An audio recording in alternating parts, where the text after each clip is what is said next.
اب آپ اس مبارک سلسلے کا 10واں حلقہ سماعت فرمائیں۔ کیسے بیت المقدس پہنچ گئے؟ خواب میں تو وہ بھی پہنچ سکتے ہیں، ہم بھی پہنچ سکتے ہیں۔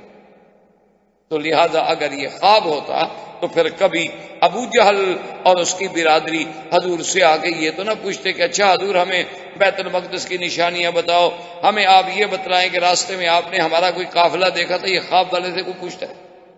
یہ تو اسی سے پوچھا جاتا ہے جو یہ کہے کہ جناب میں آج جدے گیا تھا اور میں ابھی جدے سے واپس آ رہا ہوں، تو اس سے آپ پوچھیں گے کہ بھائی راستے میں میری ایک گاڑی خراب تھی، وہ فلاں جگہ وہ آپ نے دیکھی تھی؟ وہ کہے گا پتہ نہیں یار، میں نے شاید دیکھی تھی، یا میں نے دیکھی تھی، یا کہے گا پتہ نہیں میں نے خیال نہیں کیا، میں گزر گیا۔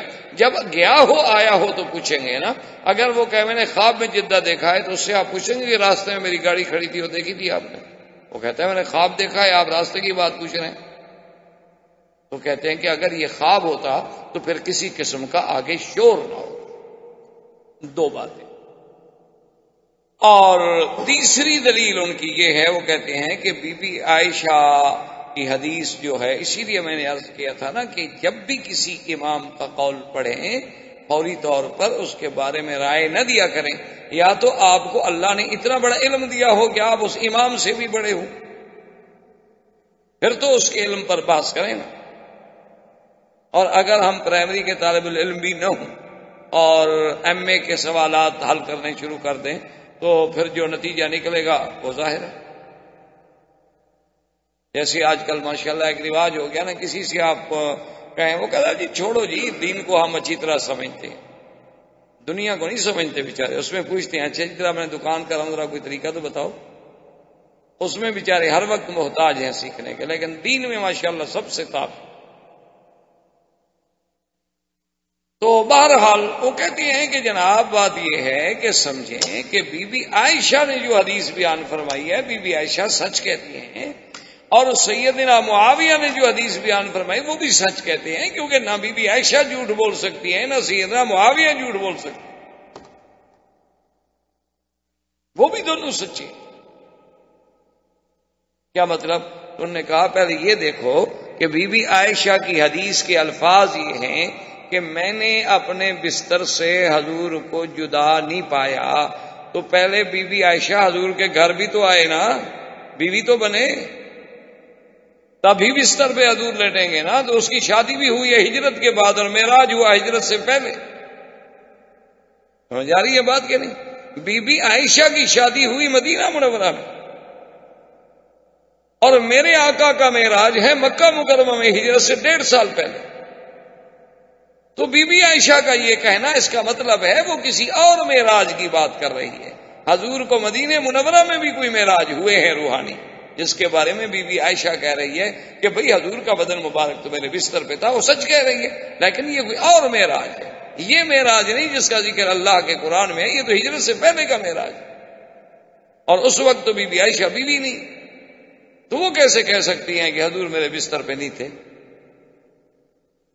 اور اسی طرح حضرت معاویہ رضی اللہ تعالیٰ عنہ تو اسلام لائے ہیں جب مکہ فتح ہو گیا۔ حضرت معاویہ رضی اللہ تعالیٰ عنہ تو اسلام میں اس وقت تشریف لائے جب مکہ فتح ہو گیا، یعنی ہجرت کے بعد پھر حضور واپس آئے، کافروں نے روک دیا، پھر عمرے سے واپس تشریف لے گئے، پھر عمرۃ القضاء میں آئے، یعنی کچھ 10 سال بعد جا کے مکہ فتح ہوا، اور معراج ہوتا ہے ہجرت سے قبل، تو اس بات کا پتہ حضرت معاویہ کو کیسے ہو سکتا ہے؟ تو حضرت معاویہ رضی اللہ تعالیٰ عنہ جو بات کہہ رہے ہیں معلوم ہوا وہ بھی کسی اور معراج کی بات ہے، کیونکہ حضور کو ایک معراج نہیں ہوا بلکہ متعدد معراج ہوئے، لیکن وہ جو آپ کے وجود مسعود کے ساتھ معراج ہے وہ ایک ہے۔ باقی تو روحانی طور پر حضور صلی اللہ علیہ وسلم کو اللہ عالم کتنے دفعہ معراج ہوئے، کتنے دفعہ حضور صلی اللہ علیہ وسلم کی روحانی طاقتوں سے اللہ تبارک و تعالیٰ نے انہیں اپنے جلوے دکھلائے ہوں گے، کیونکہ اللہ تبارک و تعالیٰ کے پیغمبر کی تو شان یہ ہوتی ہے کہ جب تک وحی نہیں آئی تھی تو حضور خواب دیکھتے تھے، وحی آنے سے پہلے سلسلہ جو تھا وہ خوابوں کا سلسلہ تھا، اور پھر نبی کا خواب ایسے ہوتا ہے جیسے وحی ہو، اس میں کبھی جھوٹ ہوتا نہیں، نبی کا وحی غلط ہو نہیں سکتا، نبی کے تو وحی کا بھی عین ہی وہی حکم ہوتا ہے جو اللہ کے قرآن میں وحی کا ہو۔ تو ان کی ایک دلیل یہ ہے، وہ کہتے ہیں کہ بھائی بی بی عائشہ بھی سچی ہیں، سیدنا معاویہ بھی سچے ہیں، اور جن لوگوں نے کہا بیچاروں نے خواب ہے وما جعلنا الرؤيا التي اريناك، وہ بھی سچے ہیں، لیکن جو اسراء و معراج ہم ذکر کر رہے ہیں یہ ہجرت سے پہلے کا ہے، اور اس رویا کا معنی ہم خواب اس لیے نہیں لے سکتے کہ باقی آیتیں اس پر دلالت نہیں کرتی، تو ترجمہ ہمیشہ کیا جاتا ہے سیاق و سباق کو دیکھ کر کہ پہلی آیت کیا کہہ رہی ہے اور بعد والی آیت کیا کہہ رہی ہے۔ تو جب ساری آیتوں کو ہم سامنے رکھتے ہیں تو اس نتیجے پہ پہنچتے ہیں کہ ہمارے آقا سرکار دو عالم صلی اللہ علیہ وسلم کو معراج ہوا ہے، اور وہ حقیقی معراج آپ کے جسد مبارک کے ساتھ، وجود مبارک کے ساتھ، اور عین عالم بیداری میں، کوئی خواب نہیں تھا، کوئی نیند نہیں تھی، کوئی اس میں کسی قسم کا۔ اب دیکھیں نا، اس سے بڑی بات کیا ہو سکتی ہے کہ ایک صحیح روایت میں ہے کہ قیصر روم، جسے ہرقل کہا جاتا ہے، جتنے روم کے بادشاہ تھے نا ان کا لقب ہوتا تھا ہرقل، قیصر، جیسے مصر کے بادشاہوں کو فرعون، اسی طرح حبشے کے بادشاہوں کو نجاشی، فارس کے بادشاہوں کو کسرا، یہ لقب، جیسے امبراطور، عجیب عجیب ہر دور میں لقب رہے۔ تو حضور سرکار دو عالم صلی اللہ علیہ وسلم نے خط لکھا ملک روم کو، بادشاہ روم کو آپ نے خط لکھا، اور خط لے کے جانے والے تھے حضرت دہیہ کلبی رضی اللہ تعالی عنہ۔ یہ میرے مدنی کے صحابی ہیں، اور یہ اتنی خوبصورت تھے، اللہ نے ان کو اتنی جمال دیا تھا کہ یہ اپنے چہرے پہ کپڑا ڈال کے رکھتے تھے، مبادا کوئی عورت دیکھ کے بیچاری فتنے میں مبتلا نہ ہو جائے، اتنا جمال تھا، اتنا اللہ نے حسن دیا تھا۔ اور حضرت جبریل علیہ السلام جب کبھی انسانی شکل میں آتے تو وہ بھی دہیہ کی شکل میں آتے، ان کو بھی حضرت دہیہ کلبی کی شکل مبارک پسند۔ اسی لیے ایک دفعہ حضرت حسین، حضرت حسن رضی اللہ عنہما جو تشریف لائے تو آ کر پکڑ لیا کہ بھئی ہمارا آپ مٹھائی لاؤ، مٹھائی لاؤ، کھجوریں لاؤ۔ تو حضور نے فرمایا ماں حسن کیا کر رہے ہو، یہ تو جبریل ہے۔ انہوں نے سمجھا دہیہ ہے، انہوں نے سمجھا کہ دہیہ کلبی بیٹھے ہیں، کیونکہ جب دہیہ آتے تھے تو حضرت حسن حسین کے لیے کوئی میٹھی چیز لے آتے تھے، کوئی مٹھائی لے آئے، کوئی کھجور کے 2 دانے لے آئے کہ بچے ہیں خوش ہو جائیں گے۔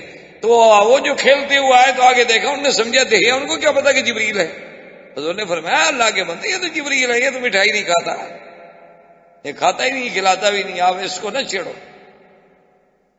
تو اب جناب یہ ہے کہ حضرت دہیہ کو سرکار دو عالم صلی اللہ علیہ وسلم نے خط دے کے بھیجا ہرقل روم، قیصر روم کی طرف، اور وہ خط پہنچ گیا۔ جب خط پہنچا بادشاہ کی دربار میں اور خط پڑھا گیا، حضور صلی اللہ علیہ وسلم نے لکھا تھا بسم اللہ الرحمن الرحیم۔ یہ سنت کا طریقہ یہ ہے، ہمارے یہاں تو 786 چلتا ہے نا، آج کل ہم نے ہر چیز کو مختصر کر رہے ہیں نا، دین بھی ٹیڈی بنا رہے ہیں۔ انا للہ و انا الیہ، کہیں 786، کہیں 99، کہیں کچھ اعداد پر یعنی گزارا ہے، ہر چیز کے عدد نکال رہے ہیں، صحابہ نہیں نکال سکے لیکن انہوں نے نکال لیا۔ اب یہ دین کو بھی مختصر کر، میرے خیال میں تو نماز 5 نمازوں کو اٹھا کر کے عدد نکالنے، ایک آدھی بچے۔ جدید دور ہے نا جی، آخر انہوں نے دین کو بھی تو جدید پیمانوں میں ڈھالنا ہے۔ دیکھا نہیں ہمارے یہاں اخباریں آپ پڑھیں کیسے جھگڑے ہو رہے ہیں کہ شریعت بل جو ہے وہ کیسے پاس ہو اور ترمیم کیسے پاس ہو۔ بھی جب قانون انگریزی ہے تو اس کے معرفت آپ اسلام کو لا رہے ہیں، وہ کیسے آئے گا؟ پہلے بات کو تو سمجھو نا، لانا ہم نے اسلام کو ہے، طریقہ کافروں سے پوچھ رہے ہیں کہ جناب کیسے آئیں اندر۔ اس سے بڑا کوئی کسی کے عقل پر ماتم کرنے کا کوئی وقت ہے؟ پارلیمنٹ ہے جی، کس بات کی پارلیمنٹ؟ بھائی تم نے او جی آئین کی خلاف ورزی ہو جائے گی۔ آئین کون سا؟ وہی جو آپ نے پارلیمنٹ میں بنایا ہوا ہے، انسانوں کا بنا ہوا آئین، اس سے راستہ مانگ رہے ہو کہ قرآن کو اندر آنے دو۔ آ سکتا ہے کہ نہیں آ سکتا؟ اور اس پر جناب ووٹنگ ہوگی، کیا وہ منظور کرتے ہیں اسلام کو کہ مسلمانوں سے پوچھا جا رہا ہے؟ اس سے بڑے یعنی رونے کی کو بات ہے کہ مسلمانوں سے یہ پوچھا جائے۔ آپ سے میں کہوں کہ جناب آپ کی اس مسجد میں قرآن شریف پڑھا جا سکتا ہے؟ یہ پڑھنے والا پوچھنے والا احمق ہے یا جن سے پوچھا جا رہا ہے ان کے اسلام میں شبہ ہے؟ بھئی ملک مسلمانوں کا، ممبر مسلمان، اگر وہ یہ کہہ دیں کہ ہمیں اسلامی شریعت کا قانون نامنظور ہے تو علماء سے فتویٰ لو، پہلے ان کا ایمان بھی بچ گیا۔ وہ جی طریقہ صحیح نہیں، اور جی وہ کان یوں نہیں پکڑنا تھا بلکہ ہم نے یوں پکڑنا تھا۔ بھئی یوں پکڑو یا اچھا جی اب چونکہ ان کا اقتدار جا رہا ہے اس لیے وہ کہتے ہیں شریعت، وہ کسی وقت کہتے ہیں مرتے وقت کلمہ پڑھ لو، چلو سانس نکلنے سے پہلے مسلمان تو ہو گیا نا، چلو ہم کہتے ہیں مر رہے، ہم کہتے ہیں ان کی کرسی گر رہی تھی اس لیے وہ اسی شکل میں لے تو آئے نا، ان کو قبول کرو۔ اور جب شریعت جی یہ تو خود چور ہیں، کیسے شریعت نافذ کریں گے؟ جب شریعت نافذ ہو جائے گی تو ان چوروں کو بھی ہاتھ کٹ جائیں گے۔ اب آنے تو دو نا شریعت کو، جب شریعت نافذ ہو جائے گی یہ چور ہیں ان کے بھی ہاتھ کٹیں گے۔ حضور نے نہیں فرمایا تھا واللہ لو فاطمہ بنت محمد سرقت لقطعت یدہا، اگر میری بیٹی فاطمہ بھی چوری کرے گی تو میں ہاتھ کاٹ دوں۔ تو یہ ہمارے ہاں بہرحال عجیب بات ہے، اللہ تبارک و تعالی رحمت فرمائے کہ اب ہم نے دین کو سمجھنا ہے، اور سمجھنا کن سے ہے کہ جن کو دین کا پتہ ہے ان سے ہم پوچھنے جائیں گے۔ جس آدمی کو اردو نہ آتی ہے اس کو کہو کہ علامہ اقبال کا شعر سمجھاؤ، یہ غلطی آپ کبھی نہیں کریں گے۔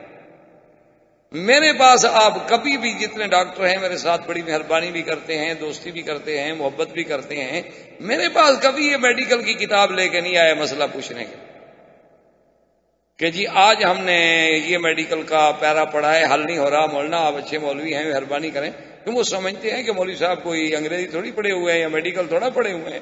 یہ تو ان سے پوچھیں گے جو اس لائن کا آدمی ہوگا۔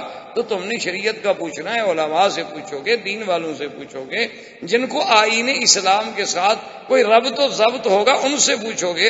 ان سے پوچھو بیچاروں کے جو اللہ معاف فرمائے ساری زندگی ان کی شراب میں گزر گئی، ان سے پوچھو کہ اسلام قبول ہے، وہ کیا کہیں؟ ان کو تو پتہ ہے اسلام قبول کریں تو کوڑے نہ کہیں گے شام کو، پاگل ہیں وہ، ان کا دماغ خراب ہو گیا۔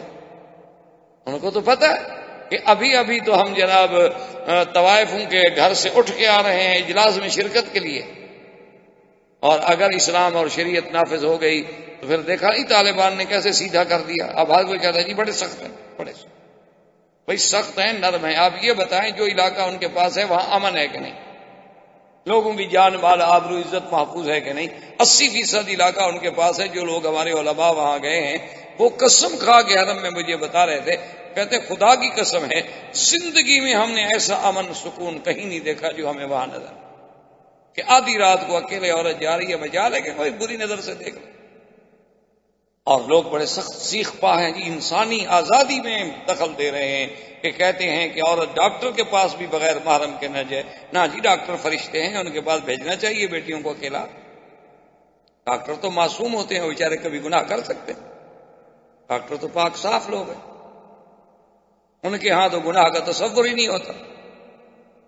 انا للہ و انا الیہ، یعنی جرم دیکھو، جرم کیا ہے بھائی؟ عورت ہے محرم کے ساتھ بھیجو، عورت ہے عورت کو دکھائے، سیدھی سی بات، مجبوری ہے، ڈاکٹر بھی دیکھے گا۔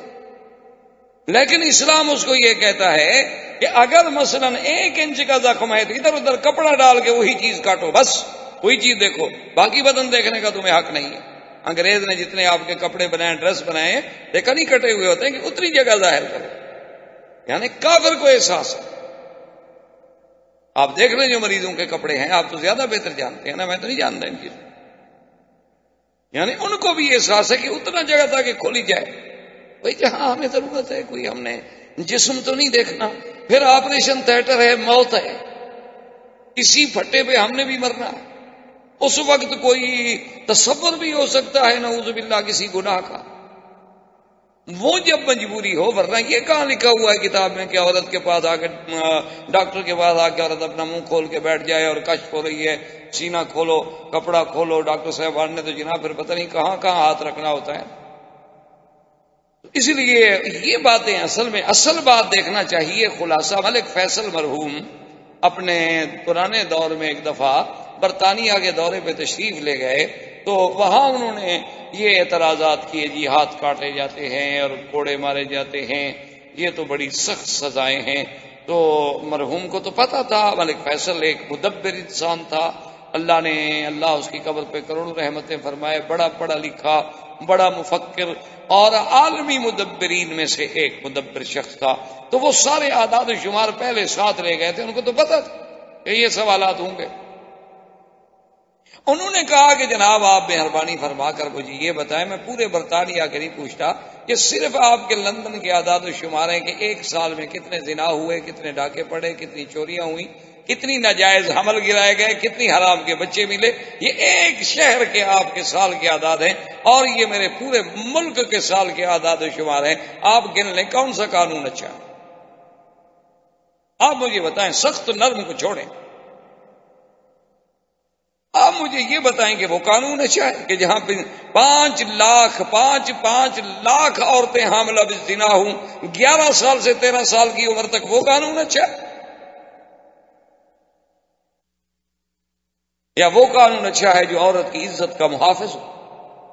کہ سال ہر سال کے بعد کوئی ایک آدھا واقعہ ہو گیا، انسان دنیا میں واقعات ہوتے۔ تو اس لیے بہرحال خیر ہم اپنے موضوع سے ہٹ جائیں گے۔ تو 786 ایسی چیزیں لکھنا یاد رکھو یہ اسلام میں ناجائز ہیں۔ باقی یہ کہنا کہ جناب وہ لوگ پھینک دیتے ہیں اور ادب نہیں کرتے، پاؤں میں آتی ہیں اس لیے ہم نہیں لکھتے ہیں، تو السلام علیکم کے جو الفاظ ہیں وہ بھی تو اسلام کے الفاظ ہیں، اللہ کا نام بھی تو سلام ہے، پھر وہ بھی تو پاؤں میں آئے گا۔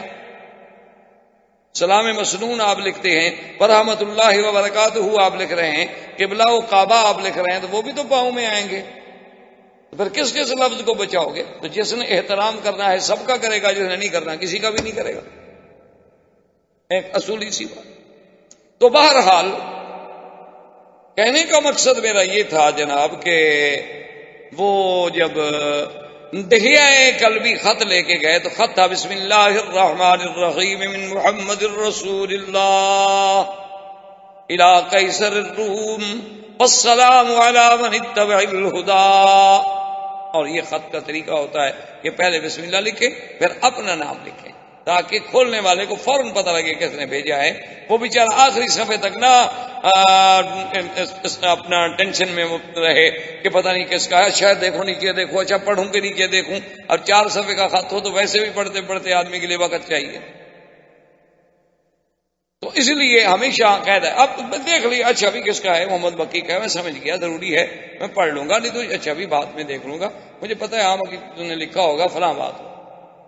تو اس لیے ہمیشہ یاد رکھیں کہ اچھا جیسے یہاں آج کل طریقہ ہوتا ہے نا، پیڈ چھپے ہوتے ہیں، آپ کا نام اوپر لکھا ہوا ہے بس کافی ہے، ٹھیک، آگے آپ خط شروع کر دیں۔ تو جب اس نے خط پڑھا تو اس کے پاس جو بڑے بڑے اس کے بطریق بیٹھے تھے، انہوں نے کہا جی خط نہ پڑھو، خط نہ پڑھو۔ انہوں نے کہا کیوں؟ انہوں نے کہا یہ ہماری بڑی توہین ہے کہ خط بھیجنے والے نے پہلے آپ اپنا نام لکھا ہے اور بادشاہ کا نام بعد میں لکھا ہے، ہماری توہین ہو گئی۔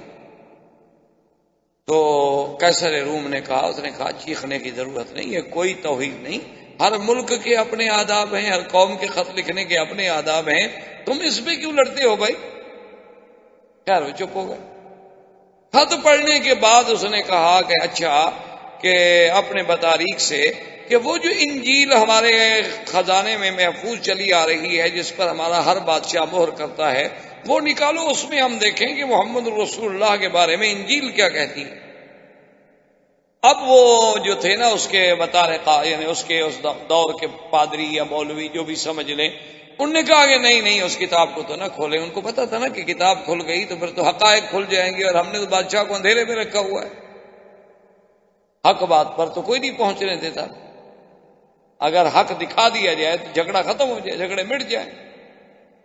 تو انہوں نے کہا جی اس کے تو کھولنے کو نہیں۔ اس نے کہا دیکھیں نا خط آیا ہے، وہ کہتا ہے میں اللہ کا رسول ہوں، تو ہمیں دیکھنا چاہیے، تحقیق کرنی چاہیے، پھر میں بادشاہ ہوں میں ایسے جواب دے دوں بغیر تحقیق؟ انہوں نے کہا جی نہیں کتاب نہ کھولیں، کتاب کھولے گی تو وصیت کی گئی ہے کہ اگر کتاب کھولی تو آپ کا ملک نہیں رہے گا، حکومت نہیں رہے گی، تخت و تاج لٹ جائے گا، یہ ہو جائے گا وہ ہو جائے گا۔ انہوں نے کہا اچھا ایسا کرو کہ پتہ کرو کہ کوئی لوگ مکے والے ہیں، قافلے شام کے تجارت میں قافلے آئے ہوئے، اگر وہاں کے کچھ لوگ ہوں تو ان کو بلاؤ، ان سے کوئی تحقیق تو کریں نا کہ بھی یہ محمد رسول اللہ صلی اللہ علیہ وسلم کون ہے۔ بلایا گیا تو ایک قافلہ آیا ہوا تھا ابی سفیان کی قیادت میں، ابی سفیان جو ہیں حضور صلی اللہ علیہ وسلم کے قریبی، جب قافلہ آ گیا بیٹھ گیا، بادشاہ نے پوچھا ایکم اقرب نسبا، تم میں سے سب سے زیادہ اس شخص کے جس نے نبوت کا دعویٰ کیا ہے نسب میں کون قریب ہے؟ فقام ابو سفیان، ابو سفیان کہتے ہیں میں کھڑا ہو گیا، میں نے کہا انا اقرب نسبا، میں آپ کے نسب کے۔ انہوں نے کہا اچھا بتاؤ وہ کس خاندان سے؟ نے کہا جی بڑے اعلیٰ خاندان۔ انہوں نے کہا اچھا دوسرا سوال میرا یہ ہے کہ حضور پر ایمان لانے والے غریب ہیں یا امیر؟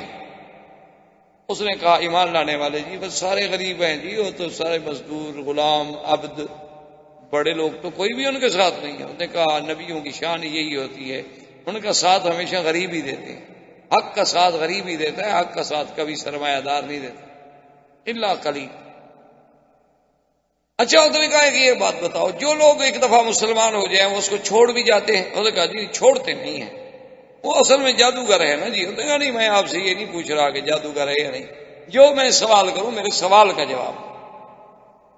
انہوں نے کہا جی بہرحال چھوڑتے نہیں۔ انہوں نے کہا کہتا کیا ہے؟ انہوں نے کہا یہ کہتا ہے کہ سارے خداؤں کو چھوڑ کے ایک خدا کو مانو۔ انہوں نے کہا بات تو ٹھیک کہتا ہے، عیسیٰ علیہ السلام بھی یہی کہتے تھے۔ اب ابو سفیان کہتا ہے میں تو اور پریشان ہو گیا کہ یہ تو اس کی کلام سے حضور پاک سے متاثر ہو رہا ہے، اور اگر کہیں روم کا بادشاہ مسلمان ہو گیا تو بات ہی ختم ہو گئی، ایک سپر پاور مسلمان ہو گئی۔ اس زمانے میں تو سپر پاور یہی تھی نا، فارس اور روم۔ تو کہتا ہے میں نے سوچا کہ اب میں کیا کروں، کوئی ایسی بات کروں کہ جس سے بادشاہ کے دل میں سرکار دو عالم صلی اللہ علیہ وسلم سے نفرت ہو جائے۔ یہ تو ہر بات میں کہہ رہا ہے کہ ہاں بالکل ٹھیک ہے، بالکل ٹھیک ہے، بالکل ٹھیک ہے، مجھے تو وہ سچا نبی معلوم ہوتا ہے۔ تو ابو سفیان نے کہا کہ بادشاہ سلامت ایک بات عجیب ہے، سنیں میں آپ کو بتاتا ہوں۔ انہوں نے کہا کیا؟ انہوں نے کہا جناب آپ بادشاہ ہیں، اللہ نے آپ کو بھی تو آخر عقل دیا ہے۔ وہ کہتا ہے کہ ایک رات میں مسجد الحرام سے آیا مسجد اقصی ایلیا، اور مسجد اقصی میں آنے کے بعد میں نے نماز پڑھائی، پھر میں آسمانوں پہ گیا، پہلا آسمان، دوسرا، تیسرا، چوتھا، پانچواں، چھٹا، ساتواں آسمان، پھر میں واپس آیا بیت المقدس، پھر بیت المقدس سے واپس آیا مکہ، تو ابھی رات نہیں گزری تھی۔ حضرت اس نے کہا یہ دیکھیں آپ بادشاہ ہیں، بھلا ہو سکتا ہے کہ ایک مہینے کا سفر تو صرف بیت المقدس ہے، وہ ایک رات میں کیسے آگے واپس چلے گئے؟ تو ابو سفیان کہتے ہیں کہ میں نے یہ بات اس لیے کی کہ یہ بات کوئی مان سکتا، یہ کوئی بات عقل میں آنے والی؟ تو بادشاہ نے فوراً اپنے بطارقہ جتنے اس کے بڑے بڑے پادری بیٹھے تھے نا، ان کی طرف متوجہ ہوا اور کہا کہ تم بتاؤ یہ کیا بات ہے؟ ان میں ایک بڑا پادری تھا ان کا، جو سب کا استاد بھی تھا اور بڑا بھی تھا اور بڑا عالم بھی تھا دین نصارہ کا، وہ کھڑا ہو گیا۔ اس نے کہا بادشاہ سلامت اگر پوچھتے ہو تو سچی بات یہ ہے کہ جو کچھ یہ کہہ رہا ہے نا یہ بات ٹھیک ہے، اس رات کو میں بھی جانتا ہوں جس رات محمد رسول اللہ یہاں تشریف لائے۔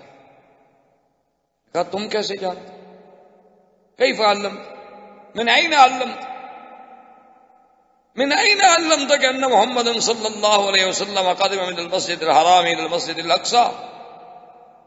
اس نے کہا بادشاہ سلامت ناراض نہ ہوں، مسجد اقصی میں اس زمانے میں خادم تھا، امام تھا، خطیب تھا، اور یہ میری ذمہ داری میں شامل تھا کہ میں رات کو سارے مسجد کے دروازے بند کرا دوں، کیونکہ مسجد کے اندر تو خزانہ تھا، مسجد کے اندر تو ماشاءاللہ بڑے بڑے قیمتی چیزیں تھیں، اور رات کو عشاء کی عبادت کے بعد وہ مسجد جو ہے مکمل طور پہ بند کرا دی جاتی تھی تاکہ کسی قسم کا نقصان نہ ہو جائے، چوری نہ ہو جائے۔ تو میں نے ایک رات میں فلاں رات تھی، فلاں مہینہ تھا، فلاں سال تھا، میں نے رات کو سارے دروازے بند کرائے، لیکن جو سامنے کا دروازہ ہے وہ بند نہیں ہوتا تھا۔ میں نے بڑا زور لگایا، میں نے سارے ساتھیوں کو جگایا، بھی دروازہ بند نہیں ہو رہا، سب نے زور لگایا، دروازہ ہلتا ہی نہیں اپنی جگہ سے۔ میں نے اسی وقت آدمی بھیج کے اس کاریگروں کو بلوایا جنہوں نے یہ کام کیا تھا اور جو بڑے ماہر تھے۔ میں نے کہا یہ عجیب بات ہے، اندر تو بڑا خزانہ ہے اور ہم کھلا ہوا کیسے چھوڑ دیں؟ بھئی یہ دروازہ نہیں بند ہو رہا، روز ہم دروازہ بند کرتے تھے، آج دروازہ بند نہیں ہوتا۔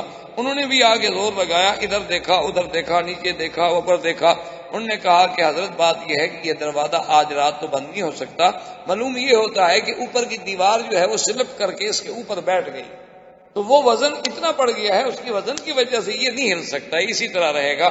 صبح کو انشاءاللہ ہم اس کو وزن کو اٹھائیں گے اور دروازہ ٹھیک کریں گے، لیکن یہ رات میں ٹھیک نہیں ہو سکتا۔ میں نے کہا ابھی اب کیا کروں؟ میں نے کہا اچھا ٹھیک ہے، ابھی آپ لوگ چلے جائیں، میں پھر دروازے کے قریب سو جاتا ہوں، میری تو ذمہ داری ہے۔ میں دروازے کے قریب سو گیا، فغلبنی النوم، مجھے تو نیند آ گئی، پھر مجھے کوئی پتہ نہیں۔ لیکن صبح جب میں اٹھا اور اپنی عبادت سے فارغ ہوا، میں نے کہا اب دروازے کو دیکھوں کہ اس میں کیا نقص آیا تھا۔ میں نے ہاتھ سے پکڑ کے ہلایا تو دروازہ بند ہو گیا، جیسے روز بند ہوتا۔ نہ بوجھ ہے، نہ دروازے میں کوئی رکاوٹ ہے، نہ دروازے میں کوئی چیز ہے۔ میں باہر آیا کہ لوگوں سے بتاؤں گا، دیکھو جی رات آپ نے دیکھا تھا، کہیں لوگ مجھے یہ نہ کہیں کہ پتہ نہیں اس کو کچھ ہو گیا ہے۔ یہ تو اچھا ہوا کہ میں نے رات سارے لوگوں کو جگا لیا تھا، وہ ایک آدمی نہیں تھا۔ تو میں جب دوڑا تو سامنے جو صخرہ ہے، بیت المقدس کے سامنے ایک پتھر ہے، تو اس پتھر میں سوراخ ہیں۔ یہ سوراخ علامت ہے کہ جو نبی کبھی یہاں آئے تو انہوں نے اپنی سواری کو یہاں باندھا تھا۔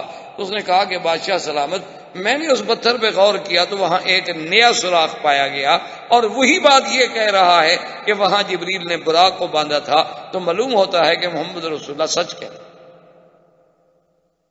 تو اب جناب ہرقل نے کہا کہ بالکل۔ اس نے کہا دیکھو میں تو پہلے کہہ رہا ہوں کہ ھذا النبی الذی بشر علی لسان عیسیٰ، یہ وہی پیغمبر ہے جس کی ہمیں عیسیٰ علیہ السلام نے خوشخبری دی تھی کہ ایک نبی آئے گا،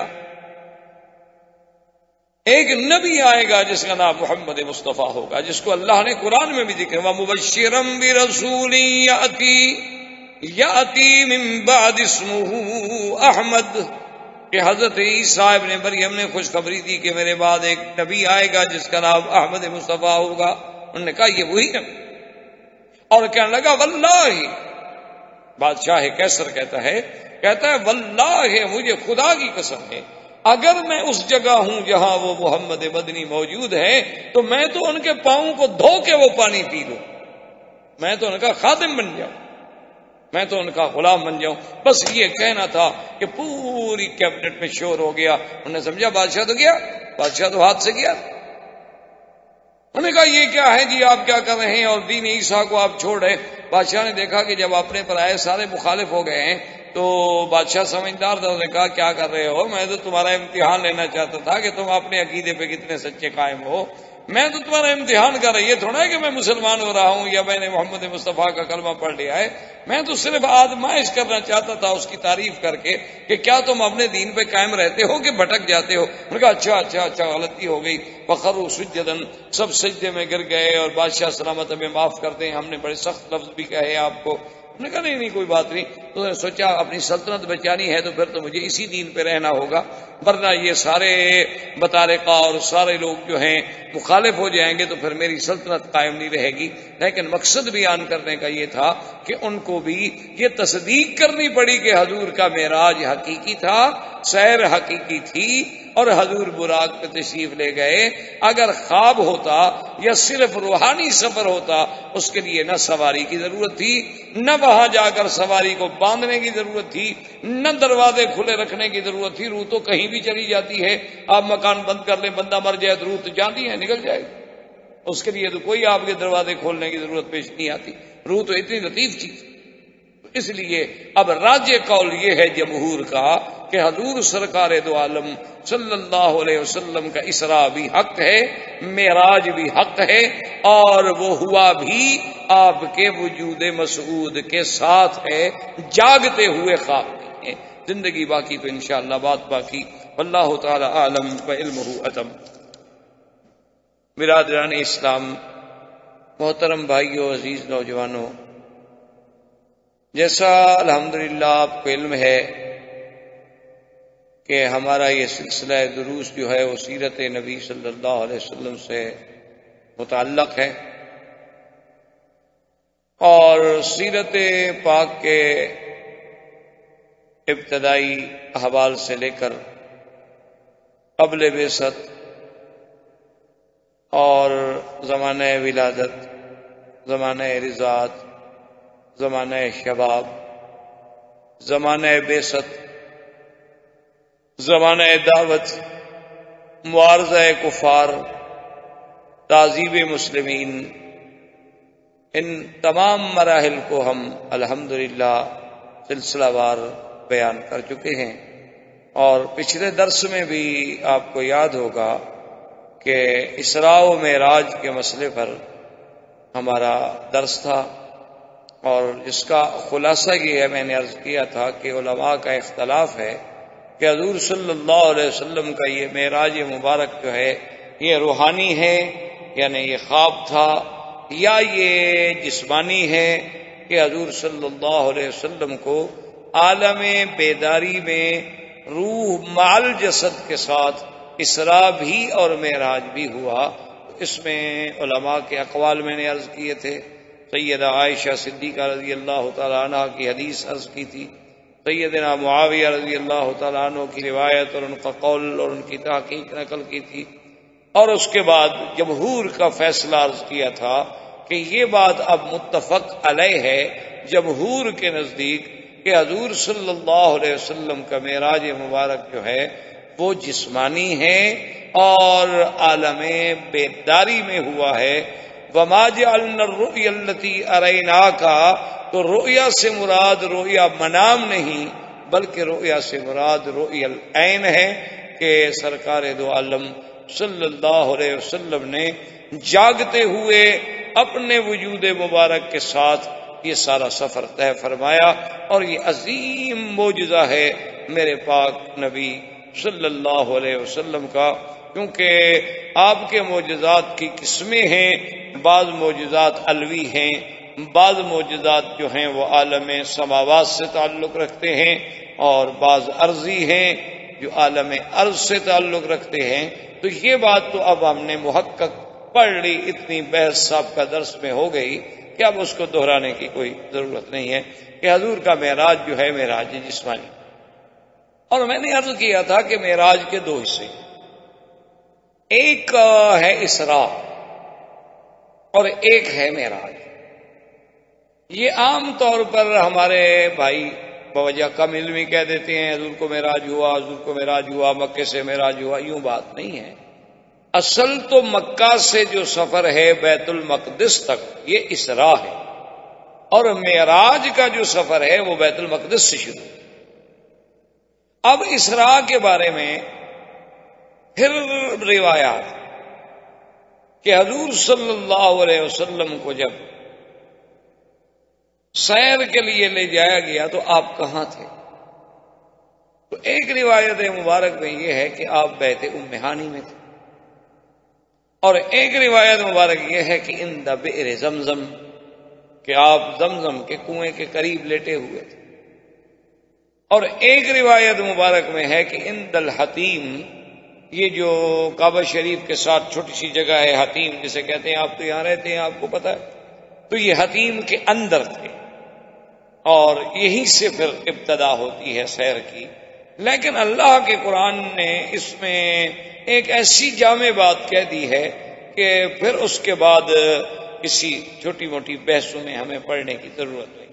اللہ نے قرآن میں ایک ہی بات کہہ دی کہ سبحان الذی اسریٰ بعبدہ لیلا من المسجد الحرام الی المسجد الاقصی۔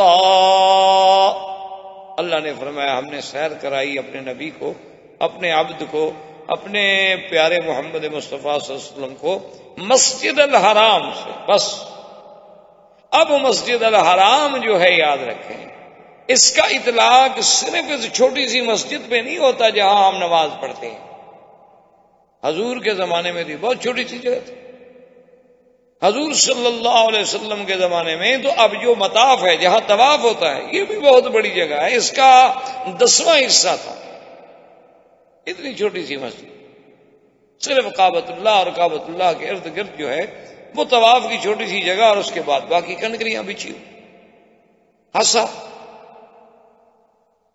تو مسجد الحرام جو ہے یاد رکھیں، علماء کی تحقیق کے مطابق یہ ہے کہ جہاں تک حد حرم ہے وہ ساری مسجد الحرام۔ مسجد الحرام صرف اس مسجد کا نام نہیں ہے، یعنی اگر آپ مدینے کے راستے پہ جائیں تو تنعیم، یہاں مسجد عائشہ ہے، یہ حد حرم۔ اسی طرح اگر آپ جدہ کے راستے پہ جائیں تو آج کل جسے شمیسی کہتے ہیں، اصل میں یہ مقام حدیبیہ ہے، یہ حد حرم۔ اگر آپ عرفات کی طرف جائیں تو عرفات سے نالے سے بالکل تھوڑا سا پہلے وہاں تک حد حرم. طائف کے راستے سے جائیں تو جرانہ جس کو بڑا عمرہ کہتے ہیں وہاں حد حرم. لیس کے راستے میں جائیں تو وہاں سے 25 کلومیٹر پر حد حرم ہے. تو یہ سارا حد حرم جو ہے یہ ساری مسجد الحرام. اور یہ اللہ کا کتنا بڑا کرم ہے، کتنا بڑا انعام ہے کہ اگر اللہ قرآن میں یہ فرما دیتے کہ فَوَلِّ وَجْهَكَ شَطْرَ الْكَعْبَةِ کہ محمد مصطفیٰ اب نماز جو ہے کعبے کی طرف پڑھو. حالانکہ قاعدہ تو یہی ہے کہ ہم نے نماز تو کعبے کی طرف پڑھنی، لیکن اللہ نے لفظ کعبہ نہیں فرمایا، فرمایا فَوَلِّ وَجْهَكَ شَطْرَ الْمَسْجِدِ الْحَرَامِ کہ میرے نبی اپنا چہرہ جو ہے مسجد الحرام کی طرف پھیر لو. اس کا فائدہ یہ ہو گیا کہ جو بندہ مسجد کے اندر نماز پڑھ رہا ہے اس کا تو عین کعبے میں ہونا ضروری ہے، لیکن جو ہم باہر کھڑے ہیں تو اس طرف کافی ہے. اگر کسی دوسرے ملک میں ہیں اور ہمارا رخ یعنی کعبہ تو کعبہ اس پورے حرم کے حد کے کسی طرف بھی ہو جائے تو ہماری نماز صحیح ہو جائے گی، کیونکہ اللہ نے ہمیں شطر المسجد الحرام کا حکم دیا ہے، شطر الکعبہ کا حکم نہیں دیا. عین کعبہ اس وقت ضروری ہے جب ہم نماز کعبے کے اندر پڑھ رہے ہوں. اسی لیے یہاں تو صفیں گول بنتی تاکہ ہر آدمی کا جسم جو ہے وہ عین کعبے کے اندر. اگر ذرا کعبے سے ادھر ہوگا تو نماز نہیں ہوگی. یعنی اگر یہ کعبہ شریف ہے اور آپ نماز میں ذرا یہاں رخ کر رہے تو نماز نہیں ہوگی.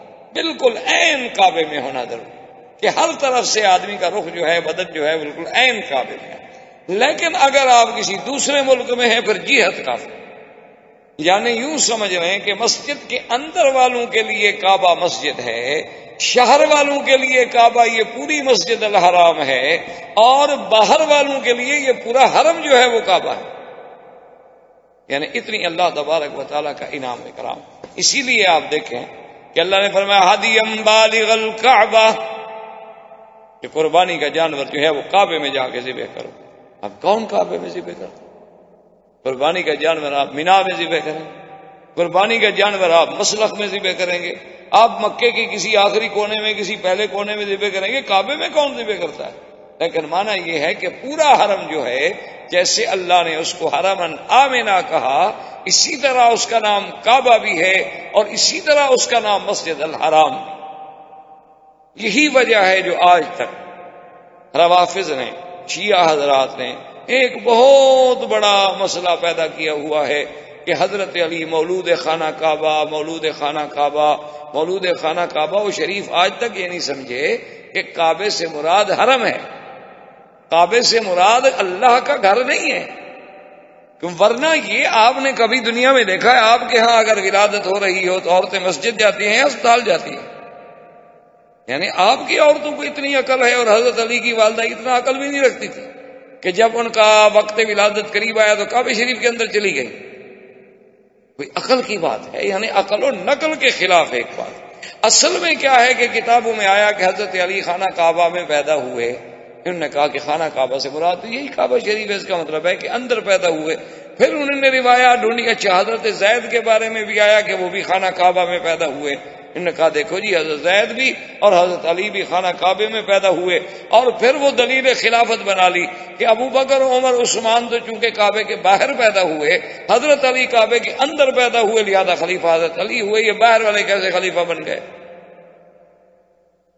تو انہوں نے ایک بات کا افسانہ کر، بھائی اگر کعبے کے اندر پیدا ہونا دلیل خلافت ہے تو کعبے کے اندر تو محمد مصطفیٰ بھی پیدا نہیں ہوئے، پھر وہ نبی کیسے بن گئے؟ یہ کیا بات ہوئی؟ یہ کوئی دلیل ہے کہ جو کعبے کے اندر پیدا ہو جائے صرف وہی خلیفہ بن سکتا ہے؟ تو نبوت تو خلافت سے بدرجہ اعلیٰ چیز ہے، تو پھر اللہ کے نبی تو کعبے کے اندر پیدا نہیں ہوئے، وہ کیسے نبی بن گئے؟ تو اصل وجہ کیا تھی کہ کتابوں میں تو اتنی لفظ تھا کہ حضرت علی رضی اللہ تعالی عنہ کی ولادت خانہ کعبہ میں ہوئی. اب اس کا ترجمہ انہوں نے یہ کیا کہ کعبہ شریف کے اندر ہوئی، حالانکہ مراد یہ تھا کہ حد حرم میں ہوئی. اب اسی کو آپ دیکھیں قرآن میں کہ اگر حضور بی بی ام ہانی کے گھر میں تھے تو وہ بھی حرم مسجد الحرام، اگر حضور حتیم میں تھے وہ بھی مسجد الحرام، اگر حضور زمزم کے کنویں کے پاس تھے وہ بھی مسجد الحرام. قرآن نے تو ایک لفظ بول کے سارے اقوال کو جمع کر دیا کہ زیادہ بحث کی تمہیں کیا ضرورت ہے، حضور حرم میں تھے بس. مسجد الحرام میں تھے، بیت ام ہانی میں ہوں تب بھی مسجد الحرام ہے، دار ارقم میں ہوں تب بھی مسجد الحرام ہے، عند بئر زمزم ہوں تب بھی مسجد الحرام ہے، اور داخل الحتیم ہوں تب بھی مسجد الحرام ہے۔ قرآن تو ایک ایسی جامع بات کرتا ہے کہ جس کے اندر پھر کسی سوچ کی، کسی بحث کی، کسی عقلی مشگافیوں کی بات کی ضرورت ہی نہیں رہتی۔ فرمایا اسرا بعبدہ لیلا من المسجد الحرام الى المسجد الاقصى۔ اب بعض علماء فرماتی ہیں کہ حضور پہلے بی بی ام ہانی کے گھر میں تھے، بی بی ام ہانی کے گھر سے اٹھ کر میرے بدری صلی اللہ علیہ وسلم حتیم میں تشریف لائے۔ حدیث مبارک میں ہے کہ حضرت جبریل علیہ السلام اور حضرت میکائیل اور اللہ کے فرشتے آئے، حضور لیٹے ہوئے، اور ایسے عالم میں لیٹے ہوئے ہیں کہ ایک آدمی اس طرف لیٹا ہوا ہے اور ایک آدمی اس طرف۔ ایک فرشتے نے جبریل سے پوچھا کہ ایہم، کہ ان لیٹنے والوں میں سے وہ نبی کون جس کے لیے ہمیں بھیجا گیا ہے؟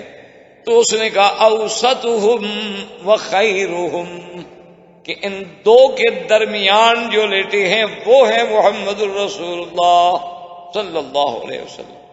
اب اللہ کے فرشتوں نے آ کے حضور صلی اللہ علیہ وسلم کو وہاں سے اٹھایا، اور حضور فرماتے ہیں کہ میری کیفیت یہ تھی کہ میرا دل جاگ رہا تھا اور میری آنکھیں نیند کر رہی تھیں، چونکہ انبیاء علیہم الصلاۃ والتسلیم کی نیند جو ہے وہ ایسی ہوتی ہے کہ تنام عیناہ ولا ینام قلبہ، ان کی آنکھوں میں تو نیند آتی ہے لیکن دل میں نیند نہیں ہوتی، دل کا تعلق جو ہے وہ اللہ سے ہمیشہ قائم ہے، اور یہ ہر نبی کی صفت ہے۔ حضور سرکار دو عالم صلی اللہ علیہ وسلم فرماتے ہیں کہ اسی حالت میں وہ مجھے اٹھا کے زمزم کے قریب لائے، اور پھر جبریل علیہ السلام نے میرے سینے مبارک کو میرے حلق سے لے کر الی لبتہ، یہاں تک پورا میرا سینہ مبارک کھول، فجاء بطست من ذہب، ایک سونے کا بڑا تس تھا، وہ جبریل علیہ السلام کے ساتھ تھا۔ اب یہ یاد رکھ لیں کہ یہ سونے کا تس دنیا میں نہیں استعمال ہو رہا ہے، جنت سے آئی ہوئی چیز، ورنہ دنیا میں تو سونے کا استعمال مردوں کے لیے حرام ہے، وہ اللہ کے نبی کے لیے کیسے استعمال؟ سونے کے برتن میں کھانا کھانا حرام ہے، سونے کی گھڑی پہننا حرام ہے، سونے کے انگوٹھی پہننا حرام ہے، سونے کی اینک پہننا، پین لگانا، اسٹڈ وغیرہ بنانا اور چیزیں بنانا، چونکہ حضور نے فرما دیا کہ ھذان حرامان علی ذکور امتی، حضور نے ایک ہاتھ میں سونا لے لیا، ایک ہاتھ میں ریشم کا کپڑا لے لیا، اور فرما دیا کہ دونوں چیزیں نہیں میری امت کے بردوں پر حرام۔ تو حضور کے لیے بھی سونے کا تست کیسے لایا گیا؟ تو محدثین کرام نے فرمایا کہ پہلی بات تو یہ ہے کہ ابھی یہ سونے کی حلت و حرمت کے احکام بھی شروع نہیں ہوئے، مکی زندگی میں تو کوئی شریعت کا حکم آیا ہی نہیں نا، تمام احکام جو ہے وہ مدنی زندگی سے تعلق رکھتے ہیں، مکی زندگی میں تو صرف نبوت، اثبات نبوت اور دعوی توحید پر ترائے۔ اب جب وہ لایا گیا تو حضور فرماتے ہیں کہ میں دیکھ رہا ہوں کہ میرے قلب مبارک کو نکال کر مائے زمزم سے 3 دفعہ دھویا گیا، اور یاد رکھیں یہ دوسرا شق صدر ہے۔ ایک پہلے آپ پڑھ چکے ہیں کہ جب حضور بی بی حلیمہ کے گھر میں تھے، زمانے رضاعت میں تھے، بی بی حلیمہ سعدیہ رضی اللہ تعالیٰ عنہ کے گھر میں تھے، قبیلہ بنو سعد میں تھے، تو اس زمانے میں حضور صلی اللہ علیہ وسلم کا شق صدر ہوا تھا، اور یہ شق صدر جو ہے دوسرا شق صدر ہے، اور یہ شق صدر ہے، شرح صدر ہے۔ ایک بات یاد رکھیں، شرح صدر علیحدہ چیز ہوتی ہے کہ اللہ کسی کے سینے کو بات سمجھنے کے لیے کھول دیتے ہیں، اور ایک آدمی کو بات سمجھ نہیں آ رہی ہوتی، تو اسی لیے جیسے کہ قرآن پاک نے فرمایا من یرید اللہ ان یہدیہ یشرح صدرہ للاسلام فہو علی نور من ربہ، کہ اللہ تبارک و تعالی جس کو ہدایت دینا چاہتے ہیں اس کے سینے کو کھول دیتے ہیں۔ معلوم ایسے ہوتا ہے کہ اللہ کی طرف سے وہ ایک نور ایمان میں آ جاتا ہے، ہر چیز جیسے نور میں روشن ہو جاتی ہے، جب اللہ راضی ہوتا ہے تو اس کے سینے کو کھول دیتے ہیں، ہر بات اس کے سامنے روشن ہو جاتی ہے۔ اللہ کی توحید ہو، انبیاء کی نبوت و رسالت ہو، مسئلہ معاد ہو، یوم آخرت ہو، جزا و سزا ہو، بالکل ایسے واضح ہو جاتی ہے کہ جیسے بالکل ہر چیز جو ہے وہ حقیقت بن کے سامنے آ جاتی ہے۔ وہ ہے شرح صدر، اور یہ ہے شق صدر۔ شق صدر کا معنی کہ باقاعدہ جیسے آپریشن کیا جاتا ہے، چونکہ حضرت انس رضی اللہ تعالیٰ عنہ فرماتے ہیں رأیت اثر المخیط علی صدر رسول اللہ صلی اللہ علیہ وسلم، میں نے اس سلائی کے ٹانکے کے جو نشان تھے، حضرت انس فرماتے ہیں کہ میں نے خود دیکھے حضور صلی اللہ علیہ وسلم کے سینے پر، یعنی جیسے سلائی کر دی جاتی ہے ٹانکے کا نشان باقی رہ جاتا ہے، کیونکہ حضرت انس رضی اللہ تعالیٰ عنہ خادم تھے اور انہیں یہ موقع اور یہ شرف نصیب ہوا کہ انہوں نے حضور صلی اللہ علیہ وسلم کے سینے مبارک کو دیکھا، اور وہ فرماتے ہیں کہ مجھے وہ نشان بھی یاد کہ وہ نشان کہاں کہاں تھے اور کتنے فاصلے تھے۔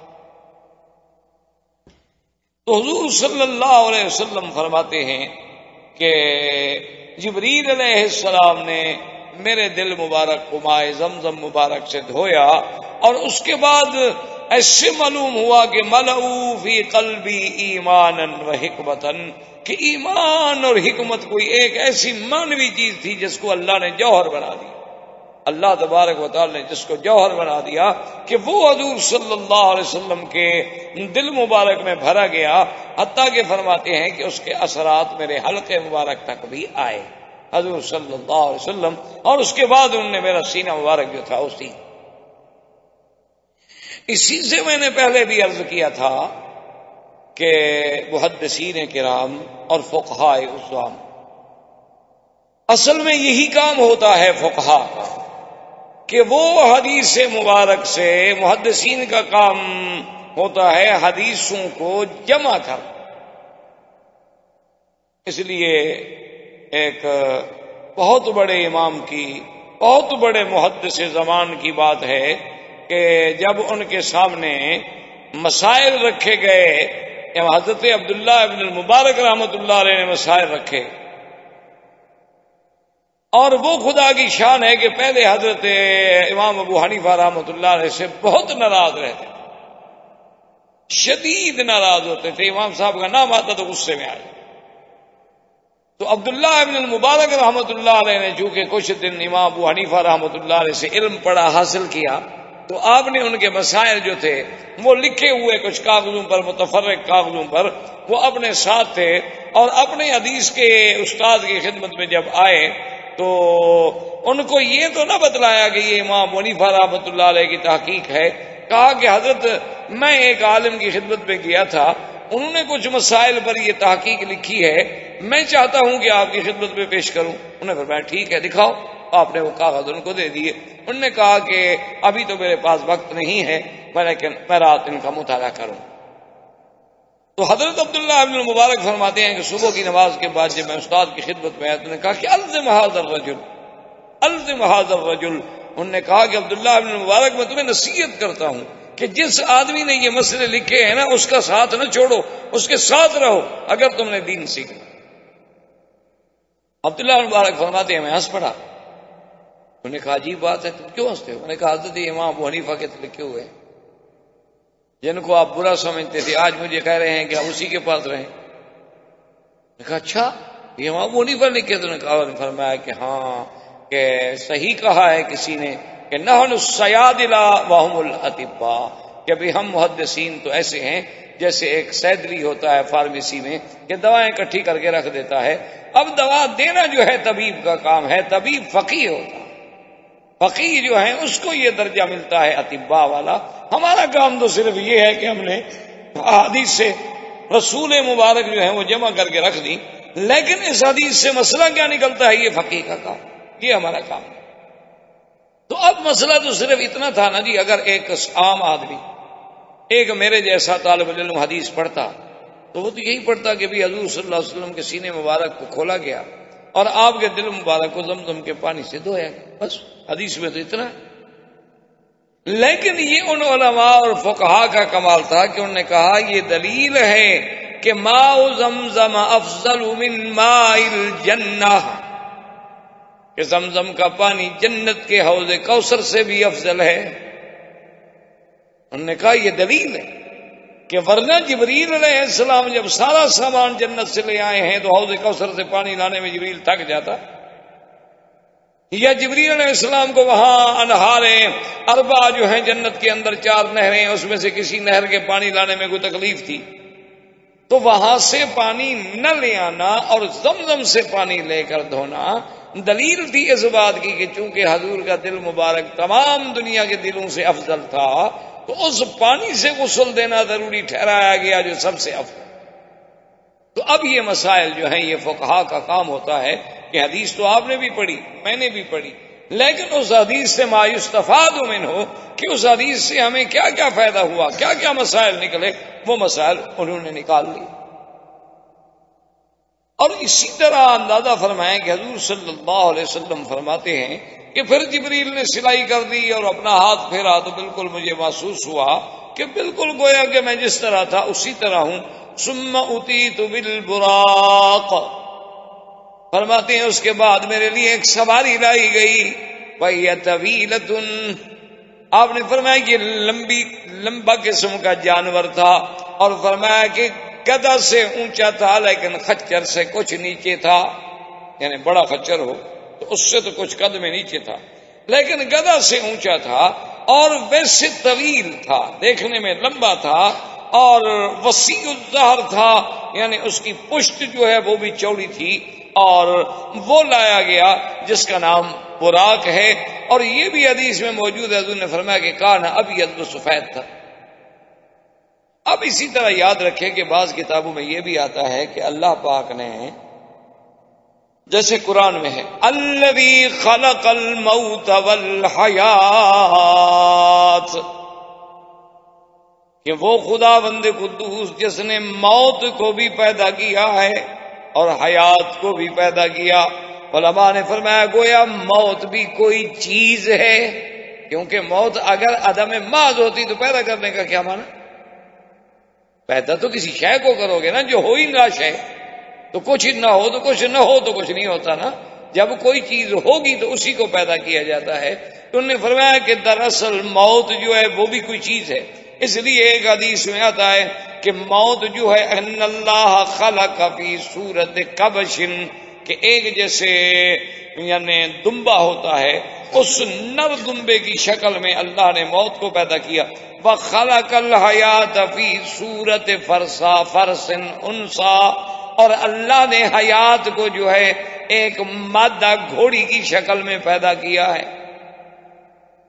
یعنی یہ دونوں چیزیں جو ہیں ان کو جب شکل دی گئی تو ایک کو شکل دی گئی کبش کی، دمبے کی، حتیٰ کہ حدیث پاک میں آتا ہے کہ جس دن جنت والے جنت میں پہنچ گئے، جہنم والے جہنم میں پہنچ گئے، جو مومن تھے ان کو اللہ نے جنت دے دی، تو اللہ تبارک و تعالیٰ خود سلام فرمائیں گے اہل جنت پر اور فرمائیں گے کہ هل وجدتم ما وعد ربکم حقا، اے جنت والو جو رب نے وعدہ کیا تھا وہ تمہیں پورا پورا مل گیا کہ نہیں؟ کہیں گے مولا بالکل، الحمدللہ، اللہ تیرا کروڑ کروڑ شکر ہے، ہمیں تو جنت میں ایسی نعمتیں ملی ہیں کہ ہمارے عقل سے بھی بالا ہیں، ہمارے فکر و نظر سے بھی۔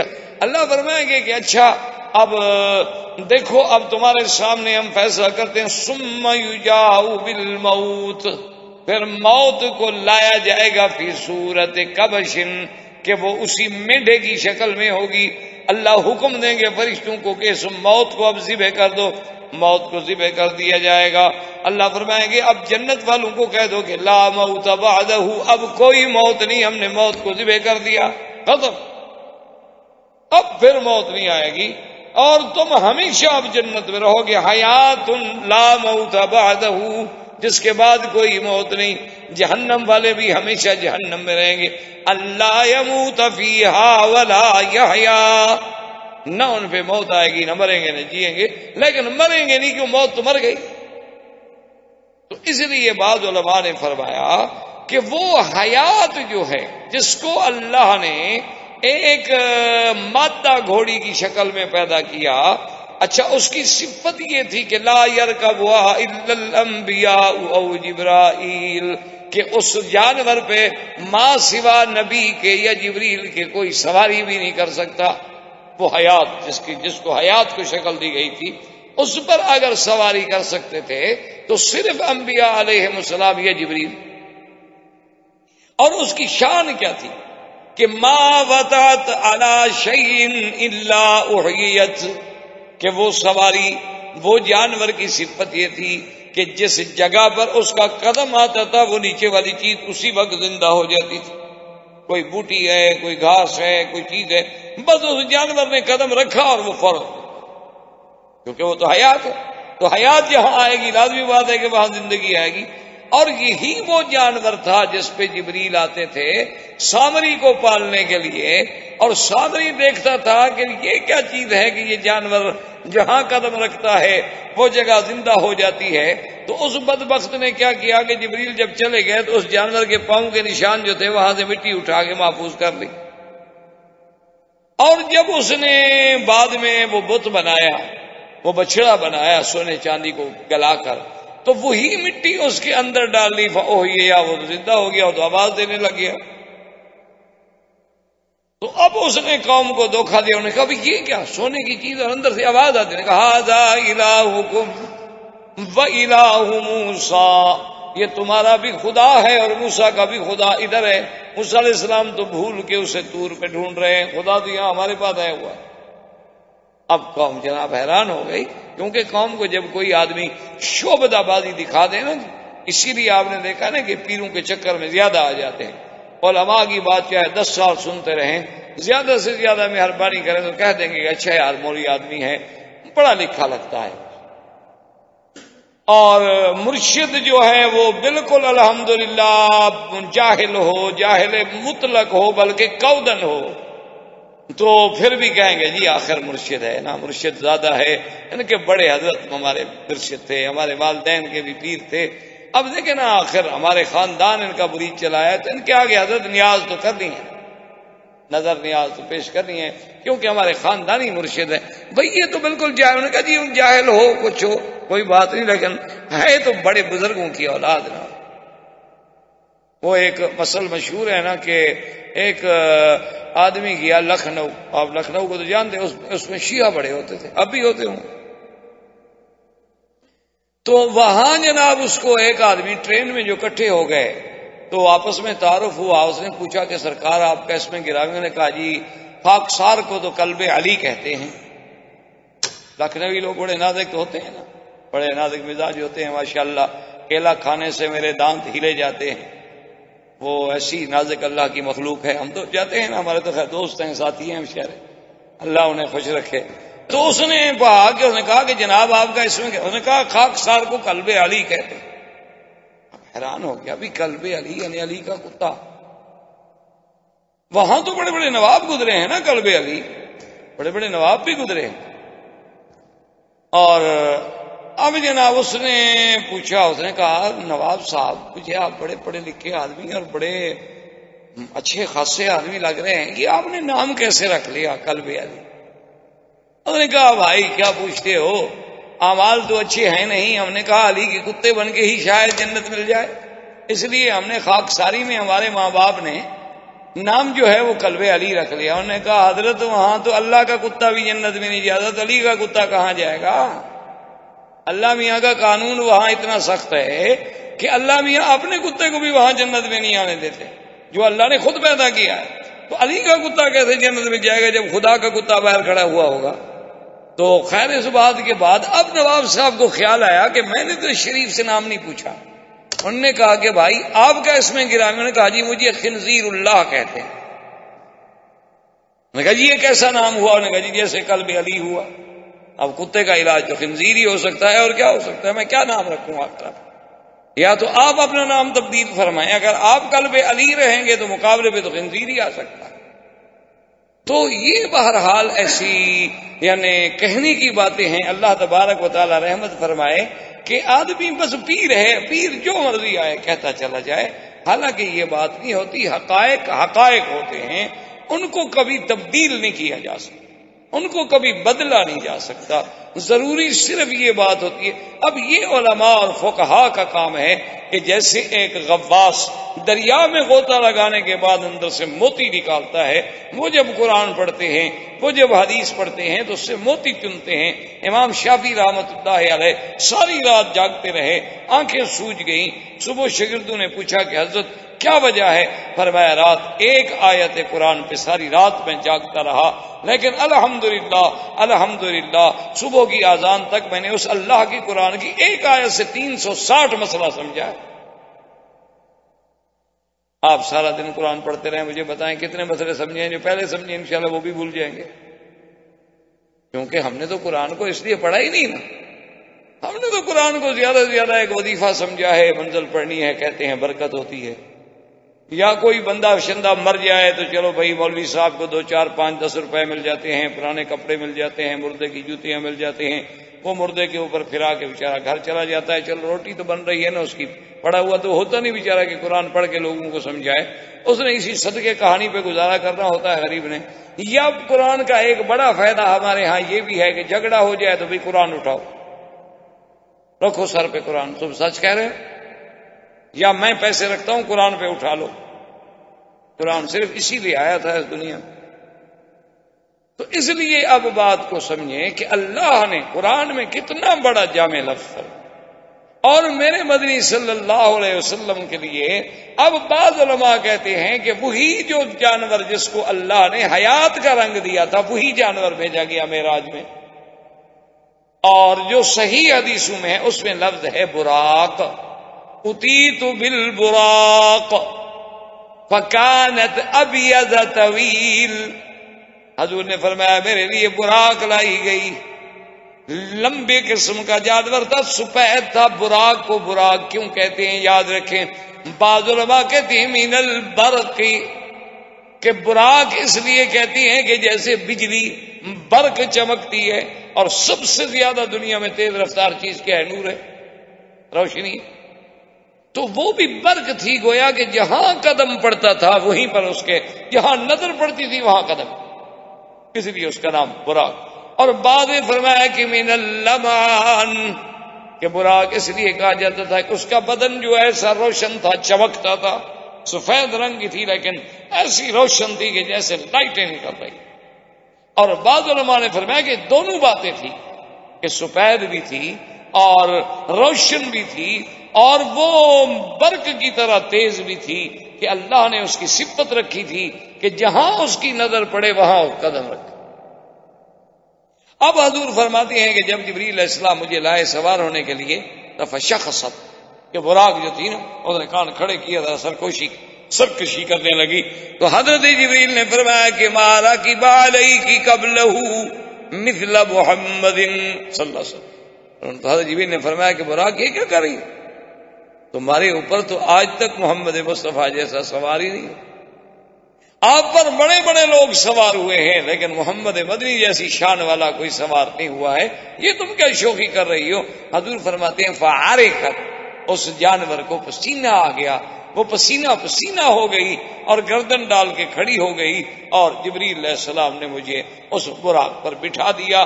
اب بعض روایات میں ہے کہ جبریل بھی حضور کے ساتھ اسی براق پہ بیٹھ، یعنی حضور آگے بیٹھ گئے اور جبریل پیچھے، اور بعض روایات میں ہے کہ جبریل الگ سواری پہ تھے، لیکن زیادہ قول علماء کے نزدیک یہی محقق ہیں کہ ایک ہی سواری پر حضور صلی اللہ علیہ وسلم اور جبریل علیہ السلام چلے۔ حضور صلی اللہ علیہ وسلم فرماتے ہیں فَمَرَرْتُ بِمَوْضِعٍ فَأَمَرَنِي، میں ایک جگہ سے گزرا، جبریل نے مجھے کہا کہ حضور اتریں، میں اترا، فَصَلِّ رَكَعَتَيْن، انہوں نے کہا حضور یہاں 2 رکعت، میں نے 2 رکعت نماز پڑھی، اس کے بعد میں پھر سوار ہو گیا، اس کے بعد پھر ہم آگے پہنچے، فَأَمَرَنِي فَنَزَلْتُ فَصَلَّيْتُ رَكَعَتَيْن، اس نے پھر کہا حضور یہاں بھی اترے اور 2 رکعت پڑھیں، میں نے 2 رکعت پڑھی، پھر ہم ایک اور جگہ پہ آئے، وہاں آنے کے بعد بھی جبریل نے مجھے کہا کہ حضور یہاں اتریں اور 2 رکعت پڑھ لیں۔ میں نے اتر کے 2 رکعت پڑھ لی۔ اب میں نے پوچھا جبریل سے کہ یہ کیا مقام ہے کہ ہر جگہ مجھے کہتے اترو؟ فقال اول الطیبہ، وہ جو پہلی جگہ تھی میرا مدنی، اس کا نام طیبہ ہے یعنی مدینہ منورہ، اور یہ مقام ہجرتی کا یا محمد، یہ وہ مقام ہے جہاں آپ نے ہجرت کر کے آنا ہے۔ تو لہذا اللہ تبارک و تعالیٰ کا حکم تھا کہ اس جگہ بھی حضور صلی اللہ علیہ وسلم کو، تو معلوم ہوا کہ اسرا کا سفر جو تھا وہ طریق یہی تھی، طریق الہجرہ بھی یہی تھی اور طریق المعراج بھی یہی تھی، یعنی حضور صلی اللہ علیہ وسلم جب شام گئے ہیں تو پہلے مدینہ اور مدینہ منورہ۔ اچھا خدا کی شان دیکھو، آج تک راستہ بھی وہی، آج تک بھی جو اچھا راستہ ہے اور صحیح راستہ ہے شام کو جانے کا، تو وہ لوگ اسی کو ترجیح دیتے ہیں کہ یہاں سے مدینہ جائیں گے، مدینہ سے پھر تبوک اور بدائن اور خیبر ہوتے ہوئے شام نکل جائیں گے، یعنی آج بھی وہی راستہ آسان سمجھا جاتا ہے، بجائے اس کے کہ آپ یہاں سے طائف جائیں، طائف سے ریاض جائیں، اس کے بجائے لوگ اسی کو ترجیح دیتے ہیں۔ اور اسی میں 2 حکمتیں ہو گئی، ایک وہ کہتے ہیں کہ راستہ آسان بھی ہے، مختصر بھی ہے، اور دوسرا طریق اسراء رسول بھی ہے صلی اللہ علیہ وسلم، اور تیسری بات یہ ہے کہ آدمی کو مدینہ منورہ کی حاضری بھی نصیب ہو جاتی ہے اور واپسی پہ مدینہ منورہ کا عمرہ بھی نصیب ہو جاتا ہے، تو ایک سفر میں کئی نعمتیں۔ تو میں نے کہا اچھا جبریل وہ تو ٹھیک ہے، لیکن یہ دوسری جگہ کون سی تھی؟ فقال هو جبل الذي كلم الله به موسى، وہ پہاڑ تھا جس پہ اللہ نے موسیٰ علیہ السلام سے کلام فرمایا تھا، طور سینا۔ نے کہا اچھا ٹھیک ہے جبریل، لیکن یہ تیسری جگہ کون سی تھی جہاں میں نے نماز پڑھی؟ فقال بیت اللحم الذي ولد فيها عیسیٰ علیہ السلام، انہوں نے کہا حضور یہ وہ جگہ تھی جہاں حضرت عیسیٰ پیدا ہوئے۔ تو اللہ تبارک و تعالی اس سفر میں آپ کو دکھانا چاہتے ہیں کہ آپ اپنی ہجرت کا مقام بھی دیکھیں، آپ طور سینا بھی دیکھیں، آپ مولد عیسیٰ بھی دیکھیں، حتیٰ کہ مسلم کی حدیث ہے، حضور فرماتے ہیں فمررت فإذا موسیٰ قائم یصلی فی قبرہ، اس کے بعد میں ایک مقام سے گزرا، میں کیا دیکھتا ہوں کہ حضرت موسیٰ علیہ السلام اپنی قبر میں کھڑے نماز پڑھ رہے ہیں۔ حتیٰ کہ ایک روایت میں یہ بھی آتا ہے کہ حضور پاک نے صحابہ سے فرمایا کہ اگر مجھے کوئی آج بھی اس جگہ لے جائے تو میں وہ جگہ پہچان سکتا ہوں، عند الکثیب الاحمر، کہ وہاں سرخ ریت کا ٹیلا ہے، اس کے قریب ہی قبر تھی حضرت موسیٰ علیہ السلام کی، اور اللہ نے مجھے دکھایا کہ آپ کھڑے ہیں اور نماز پڑھیں۔ اس کے بعد حضور صلی اللہ علیہ وسلم فرماتے ہیں کہ پھر ہم چل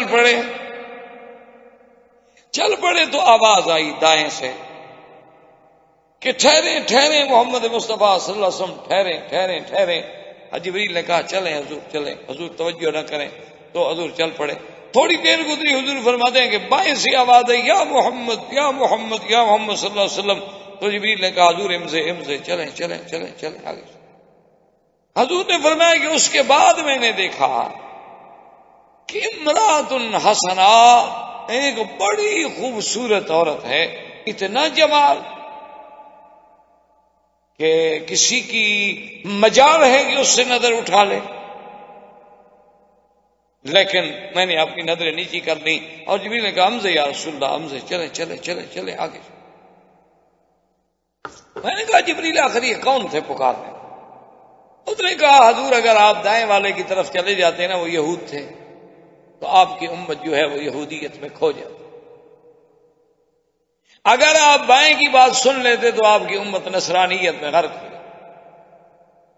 اور سامنے جو عورت تھی اس کی مثال دنیا ہے کہ دنیا کے اندر بھی اسی طرح کشش ہے کہ آدمی اپنے والدین کو، بیوی کو، بچوں کو، گھر کو، وطن کو چھوڑ کے دوسرے ملکوں میں بیٹھا ہوا ہے۔ کیوں؟ پیسہ۔ ورنہ عبادت کا شوق ہوتا تو آج سے 30 سال پہلے لوگ آ جاتے۔ یعنی آج بھی اگر آپ مکہ مدینہ کی تاریخ اٹھا کے دیکھ لیں، میں یہ بات دعوے سے آپ کو کہتا ہوں کہ جو لوگ آج سے 30 سال پہلے آئے تھے وہ تو واقعی مکہ مدینے کے لیے آئے تھے، لیکن جو 30 سال کے بعد آئے ہیں نا، وہ الحمدللہ ڈالر کے لیے، پیٹرول کے لیے، دولت کے لیے، گاڑیاں، کاریں، ایئر کنڈیشن، الا قلیل من عبادی الشکور، بہت تھوڑے اب بھی ہوں گے جن کا مقصد اللہ کا حرم ہوگا، ورنہ غالب اکثریت جو ہے، ورنہ حضرت کون باتیں سہتا ہے بھلا کسی کی؟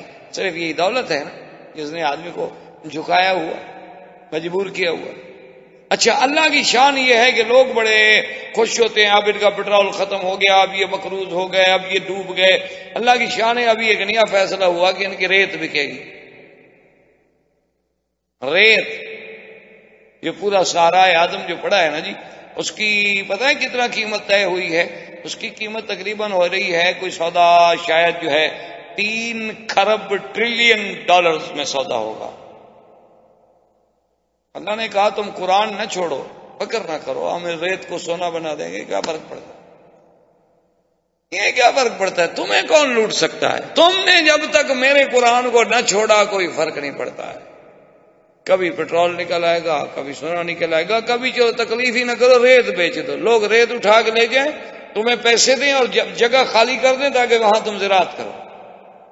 وہ ریت اٹھا کے ٹیلے جب لے جائیں گے تو نیچے سے مٹی نکل آئے گی۔ تو اللہ کی شان دیکھ تو، اور جب تک ان کے پاس پیسہ ہے لوگ آتے رہیں گے، کیونکہ مقصود ہمارا پیسہ ہے۔ مقصود اگر ہمارا میرے بھائی حرمین شریفین ہوتا تو کیا ہمارے لباس میں، شکل میں کوئی تبدیلی آ گئی؟ کوئی چینج آیا؟ دیکھو نا، آپ اپنے بچے کو کل بھیج دیں یورپ پڑھنے کے لیے، وہ سال کے بعد آئے نا تو آپ کو دور سے نظر آئے گا کہ ماشاءاللہ واقعی انگریز آ رہا ہے۔ آپ کو بالکل نظر آئے گا کہ بھئی یہ ہے تو میرا بیٹا، لیکن عملی اعتبار سے بالکل یہ خالص انگریز ہے۔ اس کا سوٹ دیکھیں، بات کرنے کا انداز دیکھیں، بیٹھنے کا، چھری کانٹا پکڑنے کا تماشا، گھر والے چاہے ہنس رہے ہوں کہ بندر ہے ہمارا بیٹا ہے، لیکن وہ جناب دکھائے گا اپنی ساری حرکتیں، کیونکہ یورپ کے اثرات دکھائے گا۔ تم جب مکے مدینے سے واپس جاتے ہو تو کیا ہمارے چہرے پر بھی کوئی مدینے کے اثرات، کوئی کعبے کے اثرات، کوئی قرآن کے اثرات، کوئی نبی کی سنت کے اثرات کچھ ہوتا ہے؟ یا جیسے گھر گئے تھے بدو واپس اسی طرح گھر کو آ گئے، پیسے لے کے چلے گئے، سمسونیٹ کا بریف کیس ہاتھ میں پکڑ لیا۔ تو اس لیے ہمیشہ یاد رکھیں کہ یہ اثرات جو ہیں اب حضور کے، یہ تو اللہ کی شان ہے کہ حضور نے نہ یہودیوں کی سنی، نہ نصرانیوں کی سنی، نہ دنیا کی طرف مائل ہوئے۔ اس کے بعد حضور فرماتے ہیں پھر ہم چلے، میں نے دیکھا کہ امراتن عجوزا ارمسا،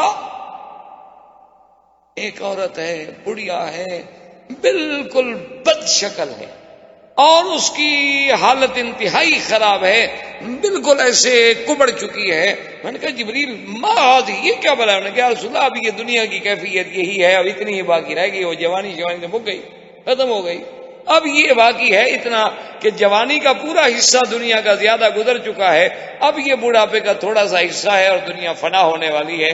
اللہ نے آپ کو دنیا کی فنا کا آخری منظر جو ہے وہ بھی اپنی آنکھوں سے دکھلایا۔ حضور نے فرمایا صلی اللہ علیہ وسلم کہ میں آگے بڑھا، میں نے دیکھا کہ ایک قوم ہے اور ان کے سامنے ایک اعلیٰ قسم کا لذیذ شہی رائحتن طیبہ، عجیب بہترین خوشبو والا طعام موجود ہے، اور انواع و اقسام کے طعام ہے، اور ایک طرف ایسا طعام ہے فرمایا خبیثۃ الرائحہ، بدبودار ہے، گندا ہے، شکل دیکھتے ہوئے بھی آدمی کو الٹی آتی ہے، لیکن وہ اس اچھے طعام کو چھوڑ کے اسی گندے کو کھا رہے ہیں۔ میں نے پوچھا جبریل بناؤ، یہ کون پاگل ہو کہ اتنی اچھی نعمتیں، اتنا اچھا طعام، اس کو چھوڑنے کے بعد وہ یہ خبیث طعام کو کھا رہے ہیں جس کی بدبو اتنی دور تک ہمیں ستا رہی ہے، یہ کیا بات؟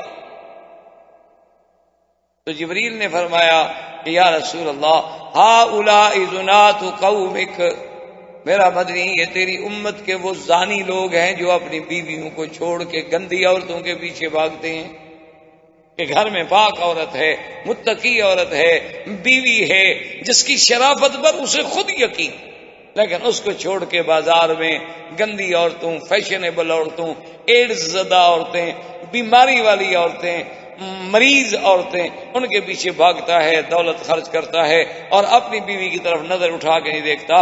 اللہ نے ان کو سزا دی ہے کہ قیامت تک اسی طرح گندگی کھاتے رہو اور حلال دیکھتے رہو۔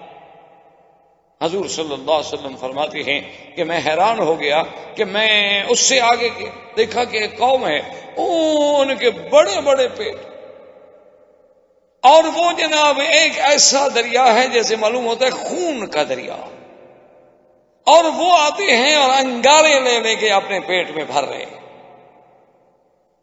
میں دیکھ کے دہشت میں آ گیا کہ یہ کیا بلا ہے، اتنے بڑے پیٹ اور انگارے بھی کوئی اپنے پیٹ میں ڈالتا ہے۔ میں نے کہا من ہؤلاء یا جبریل؟ فقال ہؤلاء اکلۃ الربا، کہ یا محمد مصطفیٰ صلی اللہ علیہ وسلم یہ وہ لوگ ہیں جو دنیا میں سود کھاتے تھے۔ اللہ تبارک و تعالیٰ نے قیامت کے عذاب سے پہلے ان کو برزخ کے عذاب میں رکھا ہوا ہے کہ ذرا اس عذاب کا مسئلہ چکھو، اصل عذاب تو پھر آخرت میں ہوگا۔ حضور صلی اللہ علیہ وسلم فرماتے ہیں فمررت بقوم، پھر اس کے بعد میرا ایک قوم پہ گزر ہوا، میں نے کیا دیکھا کہ وہ مقاریض کے ساتھ اپنے ہونٹوں کو کاٹ رہے ہیں، کہ مقراض لے کر ہونٹوں کو کاٹتے ہیں، پھر ہونٹ ٹھیک ہو جاتے ہیں، پھر کاٹتے ہیں، پھر ٹھیک ہو جاتے ہیں، پھر کاٹتے ہیں۔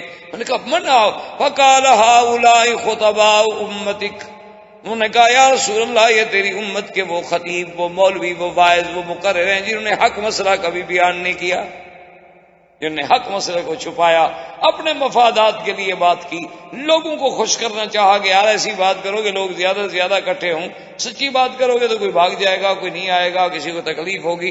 تو یہ وہ لوگ ہیں، اللہ نے ان کو سزا دی ہے کہ یہ زبان، یہ لسان، یہ تو میں نے تم کو اس لیے دی تھی کہ تم اس سے حق بیان کرو، تم نے حق کو چھپایا ہے تو آج تمہیں یہ سزا دی جاتی ہے کہ تمہارے وہ ہونٹ اور زبانیں کاٹی جائیں۔